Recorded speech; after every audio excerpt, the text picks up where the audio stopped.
नमस्कार साथियों, निर्माण क्लासेज अयोध्या में आपका हार्दिक स्वागत है। अभी हाल फिलहाल के यूपीएससी के एग्जामिनेशन में आपने देखा कि जिसे पढ़ने का तरीका नहीं पता है वो अब कोई एग्ज़ाम क्वालिफाई नहीं कर पाएगा। एक लॉजिक चाहिए, एक सिस्टम चाहिए, सिस्टमेटिक ढंग से पढ़ना चाहिए। ठीक है, तो 5 जून को उसका पेपर हुआ, आपने ज़रूर देखा होगा। तो उस आधार पर यदि हम देखते हैं कि हम लोगों का पढ़ने का जो तरीका है वो बहुत बेहतर है। किसी भी चीज़ के बारे में, कारणों के बारे में कि क्या प्रश्न आएगा, किस तरह आएगा, हर बातों की चर्चा करते हुए हम पढ़ रहे हैं। वैसे ही प्रश्न आजकल आपके पेपर्स में आ रहे हैं।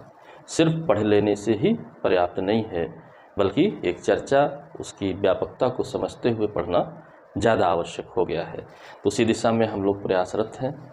आज उसी प्रकार के कुछ अन्य प्रश्नों के बारे में भी हमें पढ़ना है। जैसे कि हाल फिलहाल में एयर इंडिया का प्राइवेटाइजेशन हुआ है, सरकार ने उसे बेच दिया है, उसके पुराने मालिक के पास पहुंच गई है। कुछ बार इस न्यूज़ को और भी पढ़ चुके हैं, आज थोड़ा सा उसका सफ़र देखते हुए भी पढ़ लेते हैं। हैंडओवर हो गई है तो क्या क्या कैटेगरीज हैं, ठीक है। तो एयर इंडिया के बारे में क्या लिख लेते हैं। एयर इंडिया जो है, इसका सफ़र क्या रहा है, ठीक है, इसका सफ़र क्या रहा है, इसके बारे में थोड़ी बहुत जानकारी हम ले लेते हैं। 69 ईयर्स के बाद ये पुनः, यानी कि 69 सालों के बाद ये पुनः टाटा एंड सन्स के पास पहुंच गई है।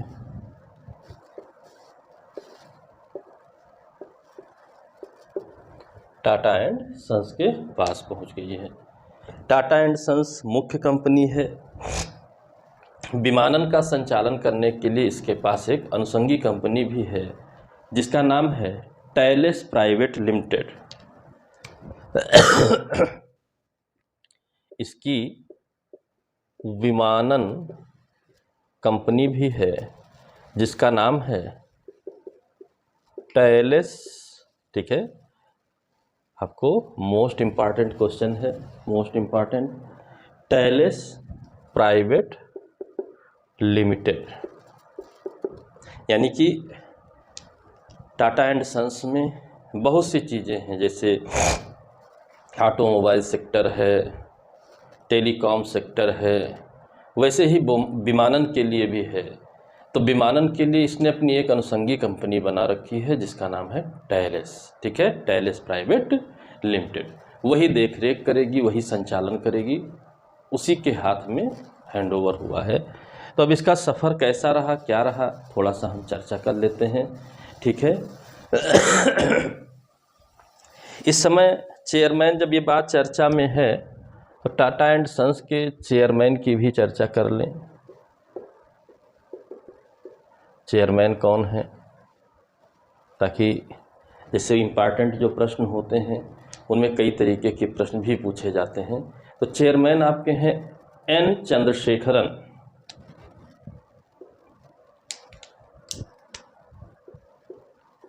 एन चंद्रशेखरन, ठीक है। अब टाटा का देखते हैं क्या क्या रहा। 1932 से सफ़र शुरू हो रहा है, 1932 से सफ़र शुरू हो रहा है, ठीक है।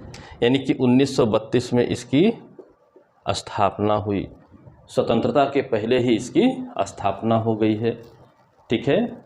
टाटा एयरलाइंस नाम से इस समय आपके जो स्थापना हुई, नाम था टाटा एयरलाइंस।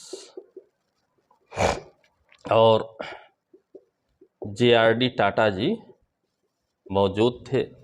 JRD टाटा जी ने यह सपना पूरा किया।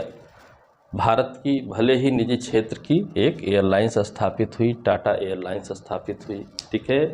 फिर 1946 में इसका नाम एयर इंडिया लिमिटेड कर दिया गया।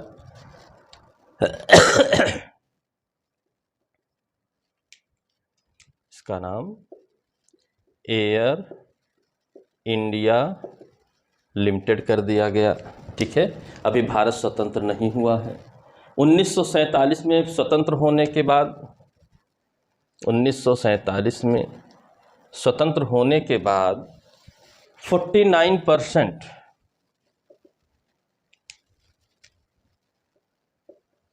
हिस्सेदारी सरकार की हो गई। 49% हिस्सेदारी किसकी हो गई? सरकार की हो गई। 1953 में इसका राष्ट्रीयकरण कर दिया गया। 1953 अगला टाइम है इसका राष्ट्रीयकरण,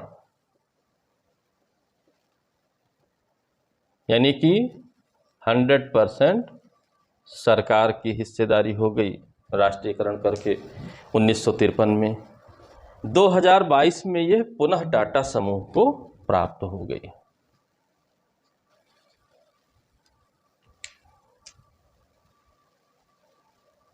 पुनः टाटा समूह को प्राप्त हो गई। तो आपको ध्यान रखना है 32 से 22 तक का सफर, 90 साल का सफर हो चुका है। स्थापना से लेकर के राष्ट्रीयकरण होने का और फिर से प्राइवेटाइजेशन का होने का 90 साल का इसका सफर हो चुका है। यह बातों पर ध्यान रखना है, आसान हो जाएगा, कोई समस्या नहीं। लेकिन अब इसी में पढ़े जा रहे हैं तो कोई भी फायदा निकल करके नहीं आना है, यह बात ध्यान रखे रहिएगा। ठीक है, अब कुछ बातें इम्पॉर्टेंट हैं। यूनाइटेड नेशंस हर वर्ष को मनाने का संकल्प पारित करता है कि यह 2020 ये मनाया जाएगा, 2021 ये मनाया जाएगा, 2022 ये मनाया जाएगा, 2023 ये मनाया जाएगा। तो यूनाइटेड नेशंस ने 2022 के लिए क्या पारित किया है, ज़रा उसको देख लेते हैं। ठीक है, अगला हमारा प्रश्न है यूएनओ ईयर, यूएनओ का वर्ष कौन सा वर्ष है। ठीक है, तो इन्होंने नाम दिया है IYBSSD, IYBSSD। हो सकता है इसका फुल फॉर्म भी पूछ ले। ठीक है, IYBSSD का फुल फॉर्म भी पूछ ले, इस बात को भी ध्यान रखना है। तो यही 2022 मनाया जाना है। ठीक है, 2022 के लिए यही निर्धारित हुआ है, यही मनाया जाना है, इस पर आपको ध्यान रखना है। तो इसका फुल फॉर्म है international year of basic science and sustainable development. ठीक है, नाम भी बहुत इंपॉर्टेंट है।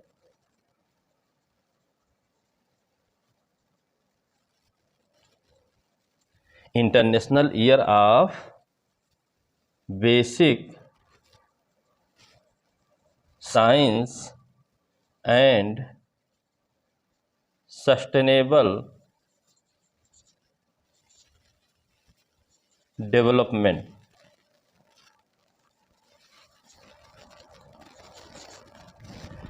यानी कि जैसा कि हम लोग हाई स्कूल में पढ़ते हैं basic science and sustainable development. आजकल ये सस्टेनेबल डेवलपमेंट इंडिविजुअल भी आपका बहुत इम्पॉर्टेंट प्रश्न बना हुआ है। इकोनॉमी का, इन्वायरमेंट का बहुत ही इम्पॉर्टेंट प्रश्न है, इस पर ध्यान रखे रहिएगा। धारणीय विकास कहते हैं, यानी कि हम वर्तमान में उपलब्ध जो हमारे पास रिसोर्सेज हैं, संसाधन हैं, जिनका उपयोग करके हम अपने जीवन को सुखी एवं समृद्ध बनाते हैं, इस प्रकार उपयोग करेंगे कि आने वाले भविष्य को भी उसी तरह प्राप्त होता रहे। यानी कि हम इस प्रकार उपयोग नहीं करेंगे कि रिसोर्सेज नष्ट हो जाए, आने वाला भविष्य का जो भविष्य है वही अंधकारमय हो जाए। तो ये सस्टेनेबल डेवलपमेंट कम से कम 20 सालों से बहुत ज़्यादा चर्चा में है। वैश्विक जनसंख्या वृद्धि हो रही है, रिसोर्सेज यूज होते जा रहे हैं, क्लाइमेटिक चेंजेज हो रहे हैं, भविष्य सुरक्षित नहीं दिख रहा है। तो एक नया नारा चल रहा है अंतर्राष्ट्रीय राष्ट्रीय स्तर पर सस्टेनेबल डेवलपमेंट से रिलेटेड, भारत की भी 11वीं 12वीं पंचवर्षीय योजना में ये सब प्रचलित हुआ है कि हम रिसोर्सेज का इस प्रकार उपयोग करें कि अगली जनरेशन के लिए भी समान मात्रा में, प्रचुर मात्रा में रिसोर्सेज उपलब्ध रहे, अदरवाइज बहुत समस्या हो जाएगी। तो वैसा ही ये भी है, international year of basic science and sustainable development. ठीक है। इसी तरह एक बैंक है आपका, बहुत चर्चित रहता है, कई बार उससे प्रश्न भी बना हुआ है और अभी भी कुछ चर्चा में रहने का कारण है, भारत से जुड़ गया, अंतर्राष्ट्रीय स्तर का बैंक है, भारत से जुड़ गया, तो उसकी वजह से AIIB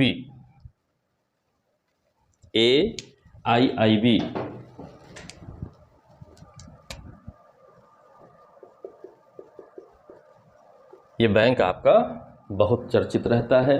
ठीक है। Asian infrastructure investment bank, Asian infrastructure, ठीक है, एशियन इंफ्रास्ट्रक्चर इन्वेस्टमेंट बैंक।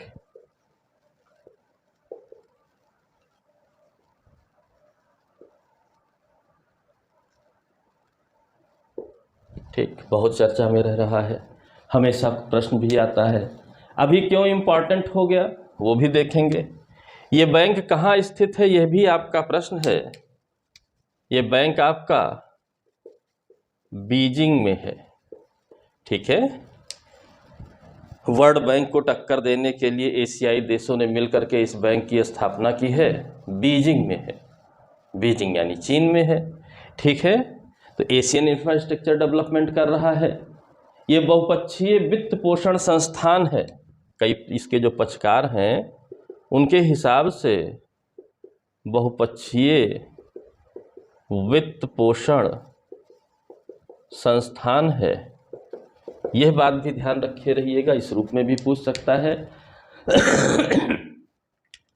हाल फिलहाल के इसकी चर्चा का कारण रहा, आपने बहुत अच्छे से उर्जित पटेल जी का नाम सुन रखा है, जो कि पूर्व गवर्नर रहे हैं RBI के, भारतीय रिजर्व बैंक के पूर्व गवर्नर रहे हैं। इनको आप जानते हैं, इनका नाम आपने सुन रखा है। ये इस बैंक के उपाध्यक्ष नियुक्त हुए हैं। ठीक है।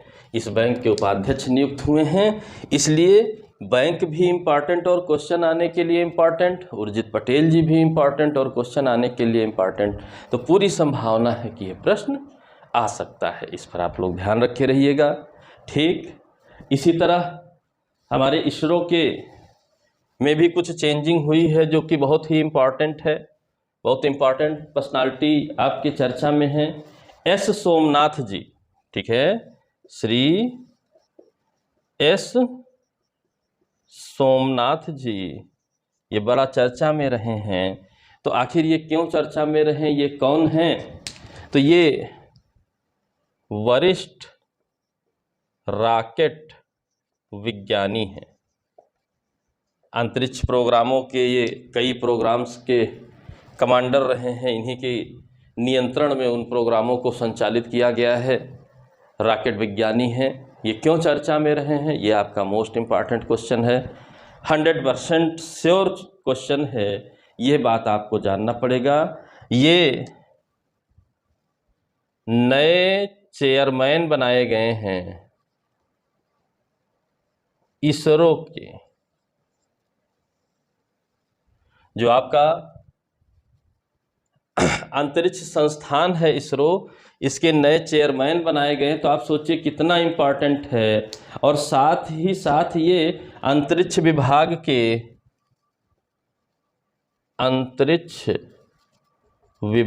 के सचिव भी बने रहेंगे। ठीक है। दोनों महत्वपूर्ण पद, मोस्ट इम्पॉर्टेंट क्वेश्चन। अब बात आई, कभी कभी कुछ भूतकालिक चीज़ों को पूछ लेता है। अब बात आई इनके पूर्ववर्ती कौन थे। ठीक है। किसका स्थान श्री S सोमनाथन जी ने लिया है? तो उसका उत्तर है के सिवान जी का स्थान इन्होंने लिया है। और अगर इसरो के चेयरमैन के रूप में प्रथम अगर पूछ लिया जाए कि प्रथम चेयरमैन कौन थे, प्रथम चेयरमैन कौन थे, तो आपका उत्तर होगा डॉक्टर विक्रम अम्बालाल साराभाई। डॉक्टर विक्रम अम्बालाल साराभाई ये पहले चेयरमैन थे और अब वर्तमान में एस सोमनाथ जी हैं, एस सोमनाथ जी हैं। इस बात को ध्यान रखना है। इसी तरीके से एक और, अब ये मान के चलिए कि के सिवान जी इतनी बार प्रश्न आए हैं तो एस सोमनाथ जी आएंगे ही आएंगे। पता रहता है कि क्या क्वेश्चन आएगा, लेकिन आप भटकते हैं, ये गलती हो जाती है। अगली बात आती है, अगली बात यहाँ पर आती है, एक और पर्सनालिटी भी चर्चा में रहे हैं। कौन? वी अनंत नागेश्वरन। वी अनंत नागेश्वरन ये भी चर्चा में रहे हैं। ये क्यों चर्चा में रहे हैं? ये नए मुख्य आर्थिक सलाहकार बनाए गए हैं। मुख्य आर्थिक सलाहकार केंद्र सरकार, बहुत इंपॉर्टेंट पद है। अक्सर जो व्यक्ति यहाँ पीठासीन होता है उसके बारे में पूछा जाता है। तो आप देखिए सारे क्वेश्चन मोस्ट इम्पॉर्टेंट, ठीक है, सारे को मोस्ट इम्पॉर्टेंट हैं। एयर इंडिया का सफ़र, यूएनओ का ईयर, AIIB, इसरो और मुख्य आर्थिक सलाहकार, ठीक है। तो आशा करता हूँ कि आपको ये बात समझ में आई होगी और प्रश्नों को धीरे धीरे करते हुए आप इस बात को समझ रहे हैं कि हमारे क्या प्रश्न आएंगे। और वैसे ही क्वेश्चन आने भी शुरू हुए हैं, परीक्षाएं शुरू हो गई हैं कोरोना काल समाप्त होने के बाद। तो मेहनत करिए, सही दिशा में पढ़िए, चैनल को सब्सक्राइब करिए यदि आपने नहीं सब्सक्राइब कर रखा है, बेल आइकन को दबाइए ताकि नोटिफिकेशन आपको मिल सके। और इसी तरीके से गंभीर तरीके से हम धीरे धीरे प्रश्नों का अध्ययन करेंगे, इस कारण के साथ कि कौन से प्रश्न आते हैं हमेशा, और निश्चित है नेक्स्ट टाइम भी वही आएंगे ताकि हमारी तैयारी अप टू डेट रहे और हम अपने भविष्य को बना सकें, अपने जीवन को सुधार सकें, सिलेक्शन ले सकें। इसी आशा के साथ और आपको शुभकामनाओं के साथ नए वीडियो के साथ मैं फिर उपस्थित रहूँगा। तब तक के लिए जय हिंद, जय भारत, धन्यवाद।